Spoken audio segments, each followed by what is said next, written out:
Hello, all. This evening, I'm going to be describing to you what martial arts are, what they're supposed to be. And I'm going to be using two older arts as an example of that. In this case, Tai Chi and jujitsu. And I'm going to also explain how people get this horribly wrong and make assumptions because of the way people are training. Because when you get the focus wrong, and if you don't know what the inner core of the art is supposed to be, then you're just basically going haphazardly without any direction when you're trying to create the combat efficacy that these arts once had. We see examples of this when we see people claiming to do Tai Chi in China and getting flattened, things of that nature. The first thing to be aware of is technique. Technique is a red herring, okay? It is something that people generally try to use as a central focal point in martial arts when it shouldn't be. Technique should come from all the other things put together in proper development. And what people tend to do is put the proverbial cart before the horse. So you get some guy, we'll call him Chippy the Tai Chi instructor, okay? And he says, if you look at the short form, when you do this, that's actually a throw. Because when you throw a punch, see this, and everybody goes, oh, wow, look at that. It has nothing to do with that. You can make anything through closure, through psychologically working with it and imagining it into what you want it to be. That's not where the art shows itself to be what it's supposed to be. So let's look a little bit at Chinese history to give us some indication of what a martial art is supposed to be, because every old society has developed martial arts to some degree or another. And we are very familiar with certain Chinese ideas about the martial arts. I often refer to three mother styles: Tai Chi, Bagua, and Xinyi. Okay? Tai Chi is transitional movement. Okay? It is moving the body from one place to another with extreme energy efficiency and understanding how to make the body effective when moving in an effective state. Very similar to jujitsu. Okay? In jujitsu and Tai Chi, your body has to be such that it's pliable and responsive. Okay? So, Tai Chi is a way to move transitionally and maintain that form and use the body to generate force in that capacity. Bagua is circular movement. Okay? It's simply using circles to generate rotational force to generate work. Xingyi is weight linear. It's dropping your weight, punching, hitting in a straight line.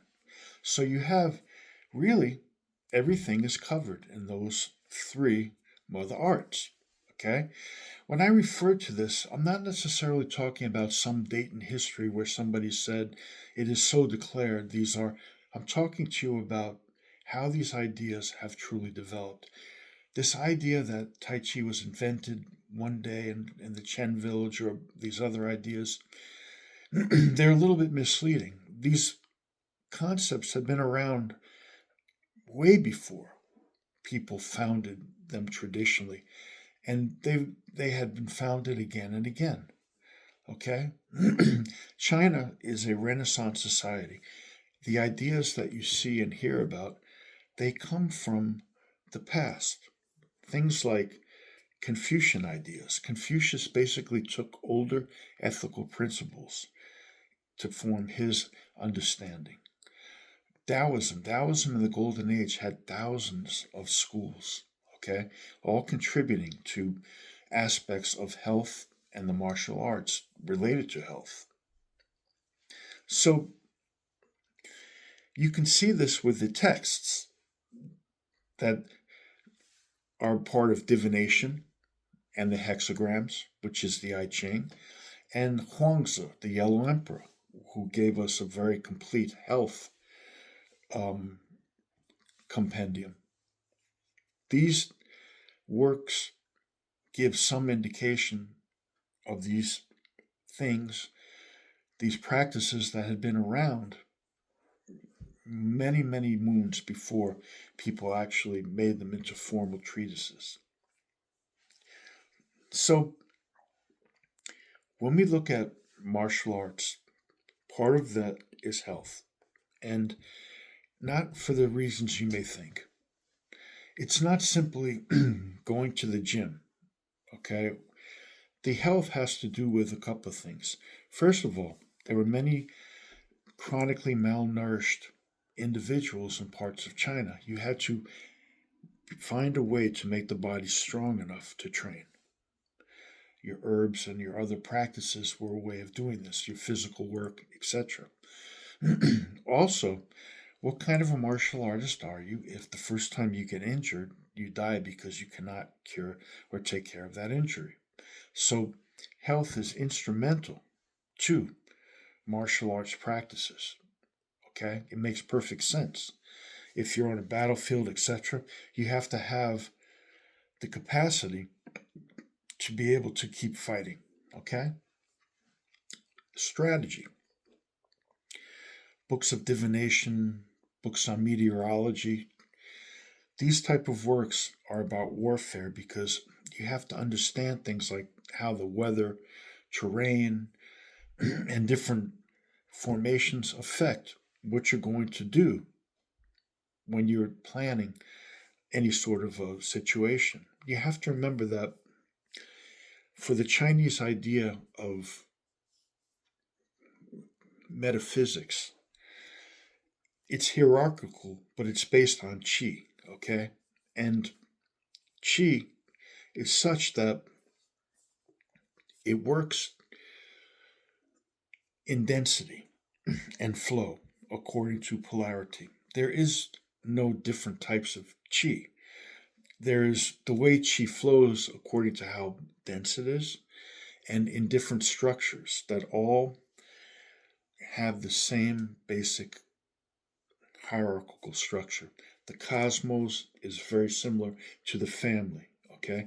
The family is similar to how a government functions, okay? The battlefield, the hierarchy with the generals, etc., it all conforms to the same concepts with Qi, okay? So you have to understand how Qi is represented many times as being internal or external. These are relatively recent things that have put onto the idea. The idea of internal external martial arts in China probably came about in the early 1900s. It's not endemic to Chinese arts by any means. So, very important concept. When we talk about warfare and how the individual, being a martial artist, conforms to the same pattern and hierarchy as an army, a group of individuals, we talk about what is effective in the same way. So you would never tell an army troop, wait until the enemy attacks you a couple of times head on, when you're engaging them, and then you can strike. The reason that's not smart is because giving your adversary opportunities to strike you, ultimately more than once, is risking so much. You're giving them other opportunities to destroy you. Okay? So it's very important to understand. We'll talk a little bit more about this when we talk about martial arts per se. But when you look at combat, okay?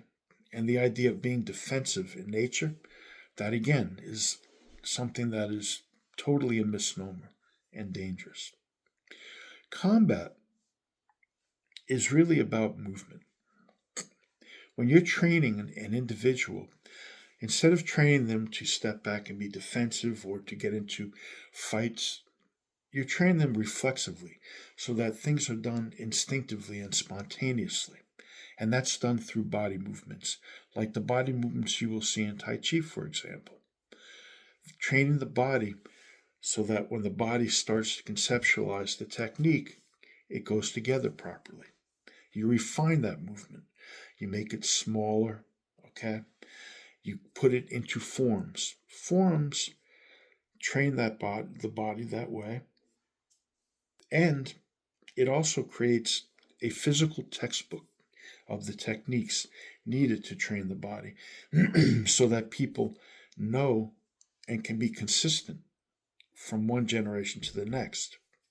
In the old days with martial arts, you had to do your forms so that things were not always obvious because you had a great advantage if nobody understood your technique initially when you were attacking.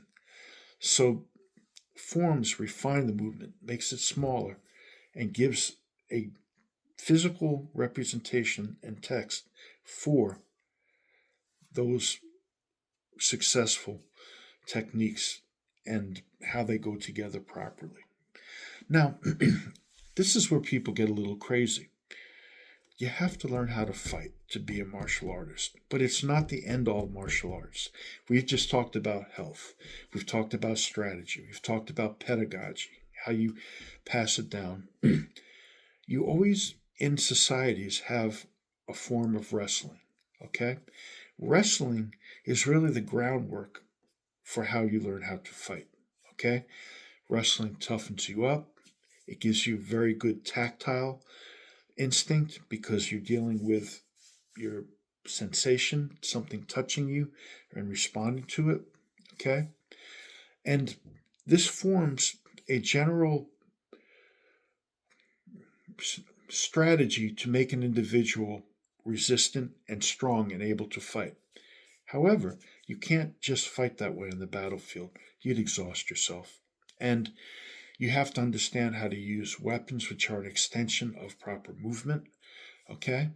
And you have to understand how to work in such a way where you're doing techniques that are at a distance when you can, so you don't have to always engage at just one fighting distance, okay?